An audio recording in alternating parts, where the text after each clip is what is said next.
पटना का जाड़ा। बिहारी होने के नाते मुझे पर्सनली कभी ठंड नहीं लगी।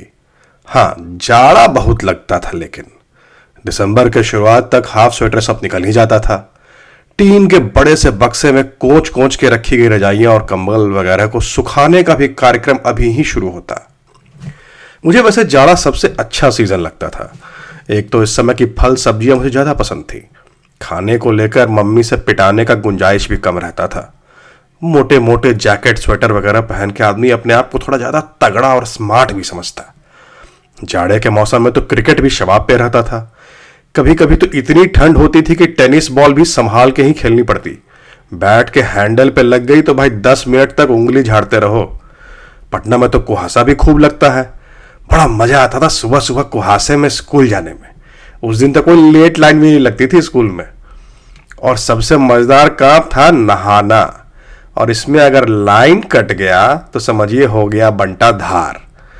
बाल्टी में मग है, मग पे आपकी उंगलियां हैं, परंतु जो चेंज ऑफ पोटेंशियल एनर्जी चाहिए एक मग पानी को बाल्टी के हाइट से उठकर आपके सर के हाइट तक पहुंचने के लिए, वो आज आपके लिए चांद पे जाने वाले सैटर्न रॉकेट की ताकत से भी ज्यादा लग रहा है। आप बुत बन के खड़े हैं, तभी आपको समय का ध्यान आता है। फिर आप मग के पानी को ऊपर हवा में उछालकर तुरंत ही अपनी इस करनी पर अपने आप को कोसते हुए उस गुरुत्वाकर्षण से प्रभावित पानी से बचने की असफल कोशिश करते हैं। पर वो रात का ठंडा पानी आपको आखिर भिंगा ही देता है। फिर क्या, हर हर गंगे। एक और मजेदार बात होती थी जाड़ों में। घर की लेडीज लोग आंगन में बैठकर स्वेटर बुनते हुए जो भी वहां अनुपस्थित रहती थी उनकी तारीफों के पुल बांधती रहती। मैदान में खेल रहे कौन से बच्चे आपस में भाई हैं, ये उनके स्वेटर की डिजाइन से ही समझ में आ जाता था। सारी मम्मी चाची फुआ लोगों का एक ही ठिकाना होता, लालजी मार्केट, वर्धमान ऊन का स्वेटर।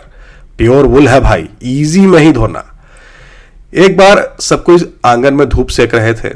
हम केसी सिन्हा सर का कोई कैलकुलस वाला मोटका किताब लेके पढ़ने का एक्टिंग कर रहे थे। तभी रिक्शा पर मोटा मोटा बंडल लादे 2 ठो शार्प फीचर वाला गोरा चिट्टा कश्मीरी से पहुंचा। कश्मीरी शाल वाला कश्मीरी शाल। फिर उनकी नजर हमारे आंगन में बैठे बड़े से लेडीज के ग्रुप पे पड़ी। माता जी आप देखेंगे शाल, बहुत बढ़िया क्वालिटी है, देख लीजिए। अरे देखने में क्या है, ये देखिए पश्मीना, एकदम पश्मीना से बस 1 ग्रेड कम है। इसका माता जी मात्र 1200 रुपया। हमारी दादी शाल का कपड़ा फील करती, 1-2 बार उसको अपने ऊपर ट्राई भी मारती, फिर बोलती 150 रुपया देंगे।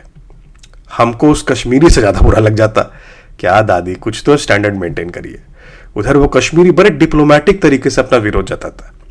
नहीं माता जी, इतना छोड़ेगा तो रिक्शा वाला का भाड़ा भी नहीं निकलेगा, वगैरह वगैरह।